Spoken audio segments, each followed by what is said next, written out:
June 10, 1990. 17,300 feet above Didcot, England.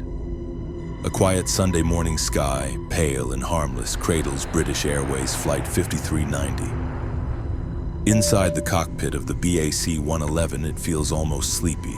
A gentle climb from Birmingham to Malaga, a routine hop packed with holidaymakers chasing sunshine. Coffee cups rattle softly. Checklists are calm, familiar. Nothing feels dangerous, nothing feels urgent. In a few seconds, that peace will rip open, quite literally. Captain Tim Lancaster, 42 years old, an experienced British Airways pilot, sits in the left seat. Next to him is First Officer Alistair Atchison, younger, focused, steady. They have flown together before, just another crew pair in a 1,000-ton machine that's done this route countless times. Behind them in the cabin are 81 passengers, most just settling into that drowsy phase between takeoff and drink service. Flight attendants move quietly, stowing trolleys, mentally mapping out the next hour of routine work. On the ground earlier that morning, though, something about this aircraft has already deviated from the script. The night before, engineers replaced the left cockpit windscreen. It is a common task, almost mundane. One man working under time pressure matches bolts to a maintenance manual and his memory. The work is signed off. The job looks clean. But some of those bolts, later investigation will show, are the wrong size. To the naked eye, secure. To the forces of high-altitude flight, not quite enough. Now the aircraft is climbing through the thin, cold air. Outside, temperatures are tens of degrees below freezing. Inside the cockpit, it is warm, pressurized, controlled. Two very different worlds exist on either side of that newly installed windscreen, held apart by sheets of thick glass and rows of metal bolts. The passengers have no idea that the barrier between those worlds is compromised, and when that barrier fails, it does so in an instant. The left windscreen panel explodes outward.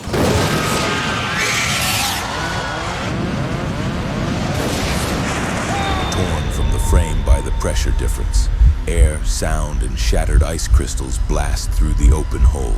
Captain Tim Lancaster's shoulder harness and lap belt become meaningless. The pressure inside the cockpit rushes toward the hole, and the captain is blown out of his seat and toward the sky.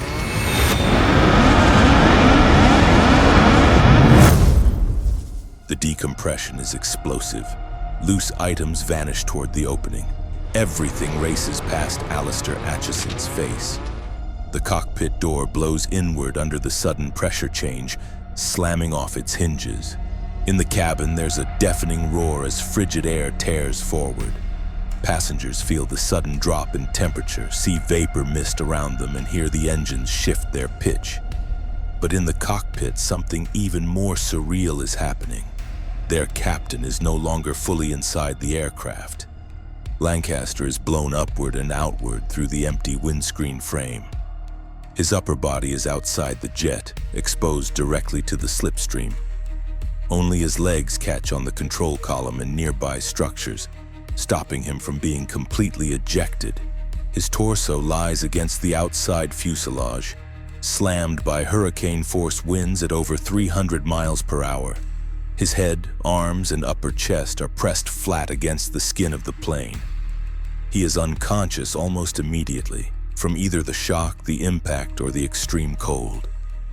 In the chaos, Flight Attendant Nigel Ogden rushes into the cockpit. He sees what should be impossible. Nigel lunges forward and grabs Lancaster around the waist. The wind tears at his uniform and skin, the noise is a continuous roar, and the cockpit is filled with swirling debris. For a second, he feels his own body being dragged forward as if the sky itself is trying to pull both of them out. Nigel's arms burn from the effort. The slipstream is so intense that it feels like someone is trying to wrench Lancaster from his grasp with superhuman strength.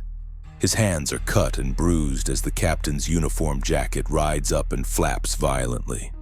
The thin metal frames around the empty windscreen cut into Nigel's arms as he braces himself, pressing against the cockpit door frame and instrument panels for leverage. He can feel Lancaster's body jerk and slam against the outside fuselage with every tiny change in attitude or turbulence. Another flight attendant, Simon Rogers, later joins the struggle. The crew makes split-second decisions who can safely hold the captain. Nigel, closest and already in position, refuses to let go, even as his muscles begin to tremble and his fingers cramp. At times, he thinks the captain might already be dead. Lancaster's face is outside in sub-freezing temperatures, turning a strange color, his eyes closed, his body limp in the wind. Inside the cabin, passengers see only glimpses. The cockpit door is jammed partly open, and some in the front rows can see feet and legs, a flurry of uniforms, and hear screaming and shouted instructions swallowed by the constant roar. As cabin crew move quickly, urging people to stay seated and belted. They deliberately avoid sharing the full extent of what is happening in the cockpit. Panic is contained not by lack of fear, but by the crew's determined calm in the middle of insanity. Up front, Acheson is flying an airplane that feels wounded. The missing windscreen creates brutal drag and noise. The flight controls vibrate. The instruments tremble. He disconnects the autopilot, dials in a rapid emergency descent, and starts talking to air traffic control through a headset that barely holds in place. The cold air and roaring wind make it hard to hear. Acheson knows his voice must sound strained, but his words are precise. He declares an emergency, explaining that the captain has been blown out of the cockpit and that they need immediate vectors to the nearest suitable airport. Air traffic control responds with a kind of focused disbelief. A pilot sucked out of the airplane, but the airplane is still flying? They vector the aircraft toward Southampton, a regional airport capable of handling the 111. Controllers clear other traffic from the area, opening up a direct path for Acheson. Down below on radar displays, the aircraft's descent profile looks steep but controlled. In the cockpit, though, the descent is anything but comfortable. The faster they go down, the less time Nigel and the others must hold on. But the aircraft still has to remain flyable. The descent to a breathable altitude is agonizingly long for the people wrestling with human survival at the front. For nearly 20 minutes, Nigel and another crew member hold on to Captain Lancaster's legs and belt, while Acheson keeps the jet pointed toward the runway. The fear is not just that the captain will slip away. There's also the risk that if he comes free, his body might strike the wing or engine, causing further catastrophe. So even if they believe he might already be gone, they know they cannot let go.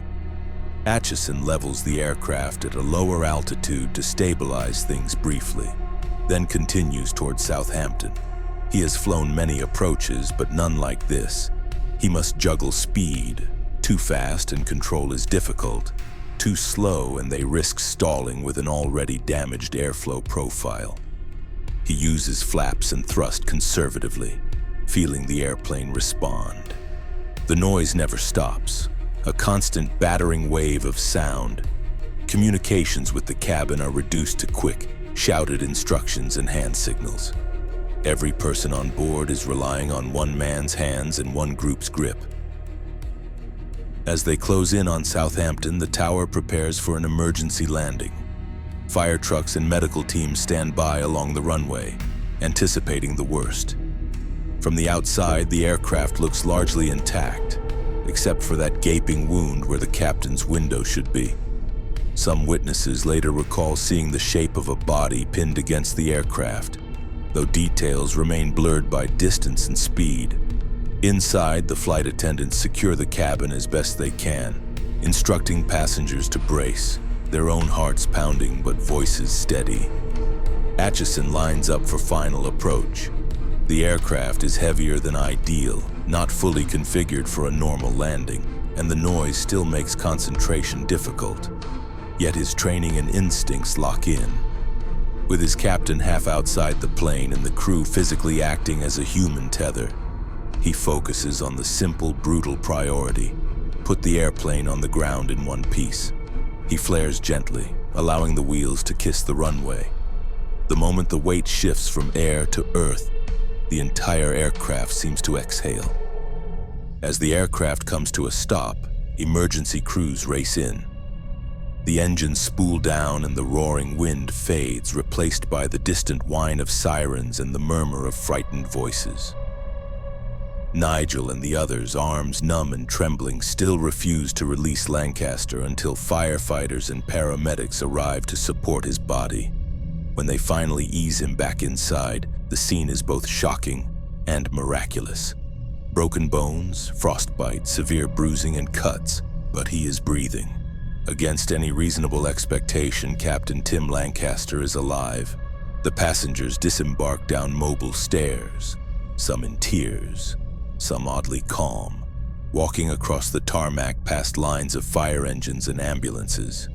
It is only afterward that many of them learn what truly happened at the front of the aircraft, that their captain spent nearly 20 minutes outside the plane, pinned against the fuselage, while a flight attendant held onto him with raw, determined strength, and a first officer flew a crippled jet by hand to safety. Survival has never felt more fragile or more dependent on human resolve. Today, British Airways Flight 5390 is remembered not just for the horror of a pilot blown halfway out of his own airplane, but for the way people responded when systems failed. Training, instinct, and raw determination bridge the gap between disaster and survival. And yet, not every incident in the sky ends with a runway and applause. Some flights keep going long after everyone on board is gone. To understand that darker side of silence at altitude, you need to see what happened on Helios Flight 522, the so-called ghost flight. Clicking here completes the story of how the sky sometimes forgets to give people back. See you there?